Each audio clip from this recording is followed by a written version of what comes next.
Hello everyone, you are welcome back to our YouTube channel. तो जैसा कि मैंने आपको एक कम्युनिटी पेज पे एक मैंने पोस्ट डाली थी और उसमें बताया था कि मैं एक इंटरव्यू कंडक्ट करूंगा, ठीक है, अपने फ्रेंड के साथ जिसका एक्सपीरियंस है ब्रिटिश हाई कमीशन में। तो आज मैं वो वीडियो क्रिएट कर रहा हूँ और जो मेरा फ्रेंड है वो आया हुआ है, फारूक नाम है उनका। तो हम वेलकम करते हैं फारूक को अपने यूट्यूब चैनल पे। तो ये फारूक है, ये मेरे फ्रेंड। तो इन्होंने जो इनका ब्रिटिश हाई कमीशन में एक्सपीरियंस है, वहां का लाइव एक्सपीरियंस है, तो इसीलिए मैं इनको लाया हूं ताकि जो आपकी जो प्रॉब्लम्स है उसको हम एड्रेस कर सके अपने यूट्यूब चैनल पर, ठीक है। तो एक बार फिर से मैं वेलकम करना चाहूंगा फारूक का। Thank you so much sir. तो यस, तो जो सबसे पहला मेरा जो सवाल है कि फारूक भाई की अपना जो एक्सपीरियंस है कि आपने कैसे अप्लाई किया उसके लिए, और अप्लाई करते समय किस चीज को ध्यान में रखना चाहिए मतलब किसी भी एप्लीकेंट को, तो उसके बारे में थोड़ा ब्रीफली आप बता दें।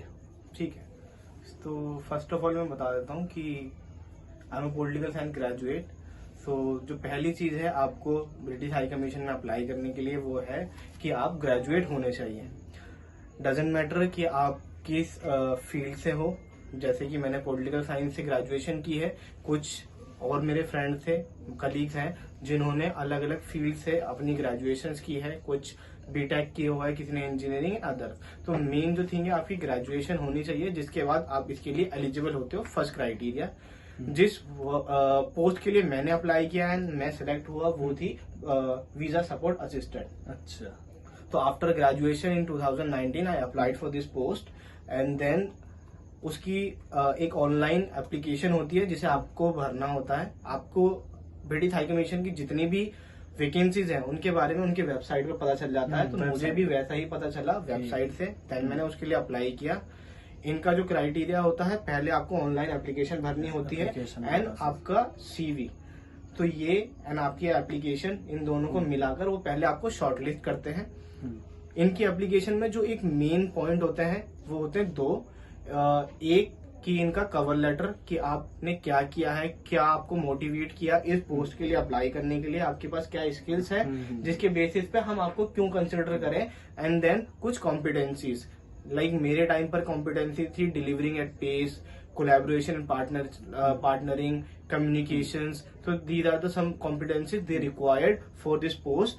सो जब आप फॉर्म भरते हैं तो एक तो आपका ये होना चाहिए कवर लेटर एंड देन ये कॉम्पिटेंसीज। तो मतलब माफी चाहूंगा आपको मतलब इंटरेक्ट करने के लिए। तो जैसे कि अभी जैसे कि फारूक भाई ने बताया कि दो स्टेज हैं मेनली।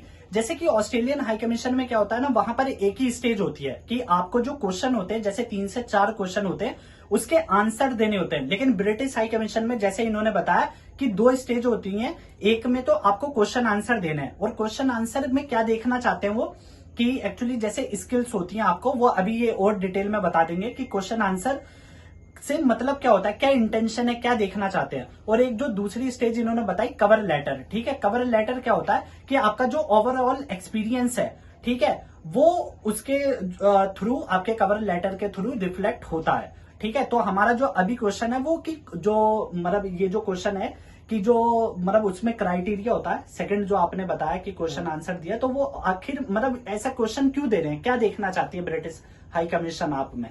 तो यहाँ पर इन कॉम्पिटेंसीज के थ्रू वो ये देखना चाहते हैं कि आपकी थिंकिंग कैसी है, आपकी पास एक्सपीरियंसेस हैं या नहीं, या फिर अगर ऐसी कोई सिचुएशन आती है तो आप उसे कैसे डील कर सकते हो। तो आपका, जैसे मैं, क्योंकि मैं जस्ट ग्रेजुएट था, फ्रेशर था, तो वहां पर मैंने क्या किया, अपने कुछ कॉलेज के एग्जाम्पल्स दिए थे, प्लस मैंने कुछ इंटर्नशिप्स की थी। तो मैंने क्या किया, जैसे कि मैं अपनी सोसाइटी से जुड़ा, कॉलेज में एक सोसाइटी से जुड़ा था जिसके थ्रू हमने एक प्रोजेक्ट रन किया था और मैंने उस प्रोजेक्ट को लीड किया था। वो एक बहुत लिमिटेड टाइम का प्रोजेक्ट था और उसे कम से कम टाइम में हमें कंप्लीट करना था।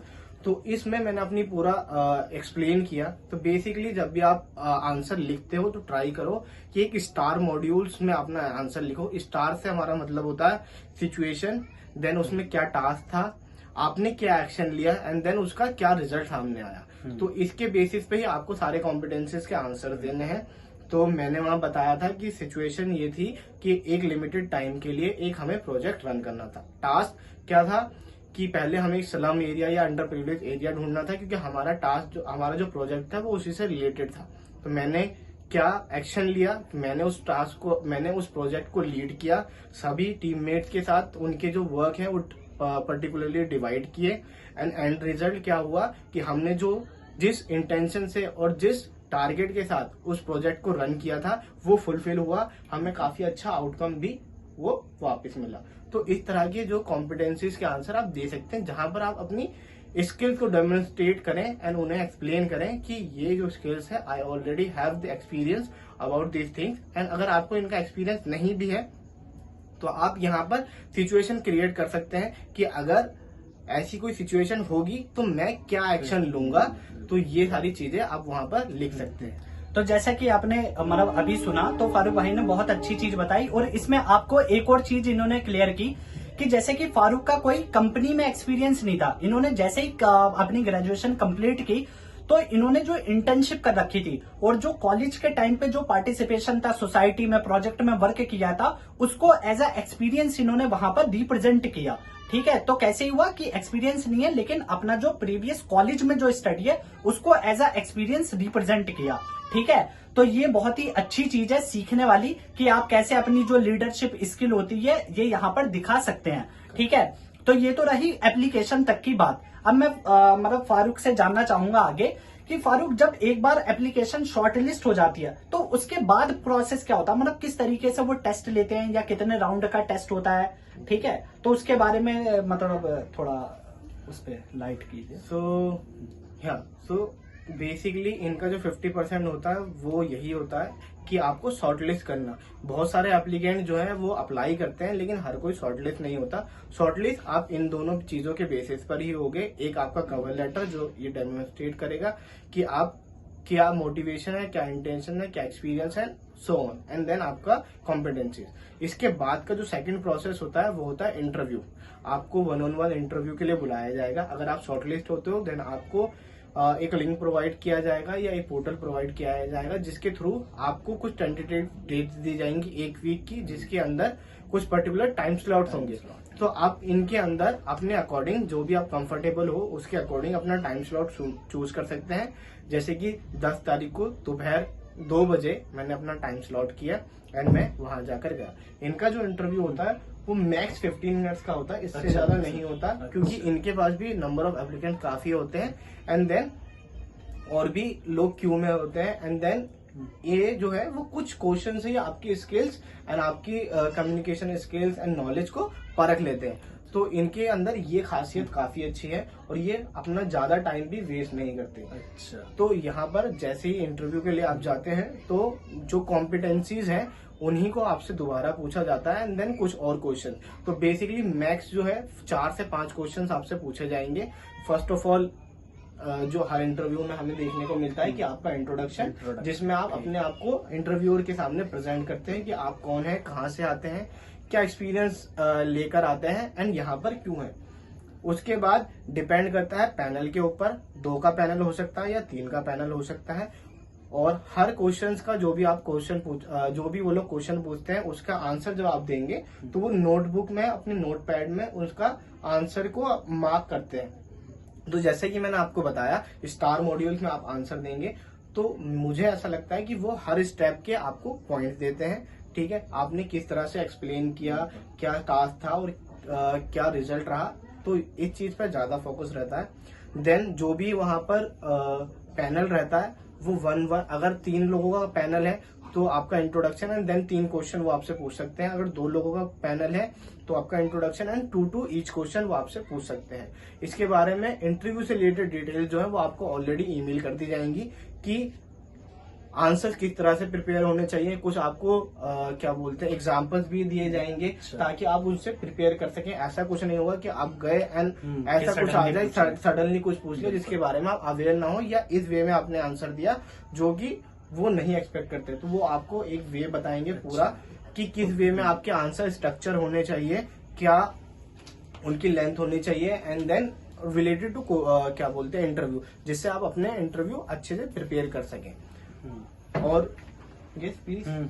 तो जैसे कि मतलब फारूक ने बताया कि जो ये मेजर डिफरेंस आप देख सकते हैं, ऑस्ट्रेलियन हाई कमीशन में 2 राउंड होते हैं। ठीक है, वो आपकी कम्युनिकेशन स्किल्स भी चेक कर लेते हैं और रिटन टेस्ट भी हो जाता है। लेकिन ब्रिटिश हाई कमीशन में जब फारूक ने अप्लाई किया तो वहां पर केवल एक राउंड होता है, 15 मिनट का राउंड है। आपकी कम्युनिकेशन स्किल और आपकी प्रेजेंस ऑफ माइंड वो देखते हैं, ठीक है। तो इस चीज पे आपको फोकस रखना है। और फारूक ने एक और बहुत अच्छी चीज बताई कि जब भी आप जवाब देते हैं तो वो स्टार की फॉर्म में दे, ठीक है। जैसे कि इन्होंने बताया, पहले आपको सिचुएशन को अच्छे से डिफाइन करना है, ठीक है। फिर आपका जो टास्क क्या था उसको आप अच्छे से डिफाइन कर रहे हैं। तो आप जब आंसर वर्बली भी दे रहे हैं, देखिए लिखने में तो आप अप्लाई करेंगे, लेकिन वर्बली भी दे रहे हैं तो वहां पर भी आपका फोकस एक पैटर्न में होना चाहिए। और ये वो कैसे हो सकता है, वो जब आप पहले से ही पेन डाउन उसे कर ले।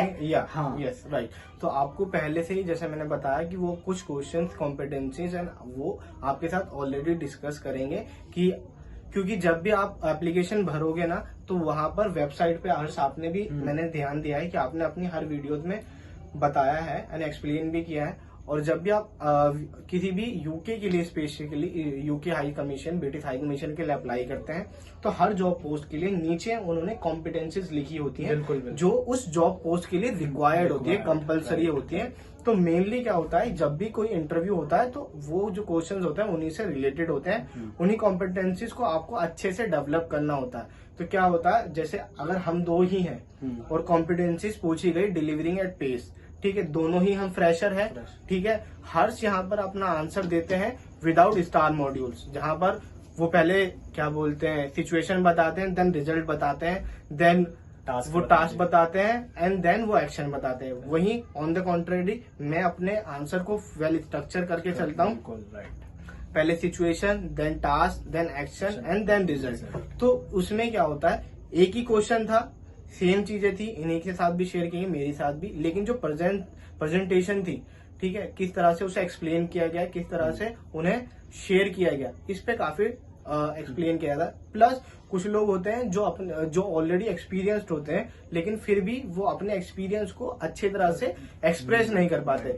लेकिन कुछ लोग जो फ्रेशर होते हैं, तो अगर आप फ्रेशर हैं और अप्लाई कर रहे हैं तो ये जरूरी नहीं है कि आप एक्सपीरियंस हो तभी आप अपने इन कॉम्पिटेंसीज को पूरा कर सकते हैं। जैसे मैंने अपना एग्जांपल दिया, मैंने ग्रेजुएशन की थी, वहां पर मैंने पार्टिसिपेट किया था, तो मैंने वहां पर से अपना एग्जांपल दिया। अगर आप लोग चाहें तो अपने स्कूल का कोई एग्जांपल दे सकते हैं, अपने सोसाइटी का कोई एग्जांपल दे सकते हैं, किसी एनजीओ के साथ आप जुड़े हुए हैं, कोई इंटर्नशिप्स की है, तो एग्जांपल कुछ भी हो सकता है। सिर्फ आपकी skills and presence of mind and आप सिचुएशन को कैसे हैंडल करते हैं, इन चीजों पर ज्यादा ध्यान दिया जाता है। ठीक है, तो फारूक अब मेरा मतलब जैसे लास्ट सवाल है, तो ब्रीफली आपसे इस पे आंसर चाहूंगा कि अभी तक का जो आपका जो एक्सपीरियंस रहा है मतलब ब्रिटिश हाई कमीशन में, वो एक बार मतलब ऑडियंस को बता दीजिए कि वर्क कल्चर कैसा होता है, ठीक है, और आपको क्या नई चीजें उसमें मतलब ब्रीफली जैसे सीखने को मिली वहां से, और क्या मतलब जैसे कि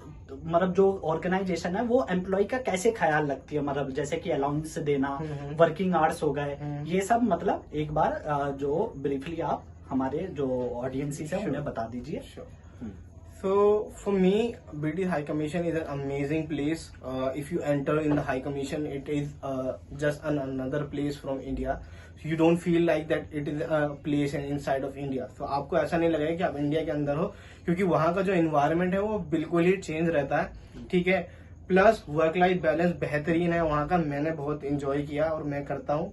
तो वहाँ पर क्या है कि ब्रिटिश हाई कमीशन के अंदर आपका जो मेरा था रोल, जो मेरा रोल है ब्रिटिश हाई कमीशन में वीजा सपोर्ट असिस्टेंट, उसमें दो जो है वो टाइम स्लॉट चलते हैं। एक आप 9 बजे आकर 4:30 बजे जा सकते हैं, एक आप 8:30 बजे आकर 4 बजे जा सकते हैं। तो 2 शिफ्ट होती हैं, आपको कोई भी एक चूज करके उसके अकॉर्डिंग आप जा सकते हैं।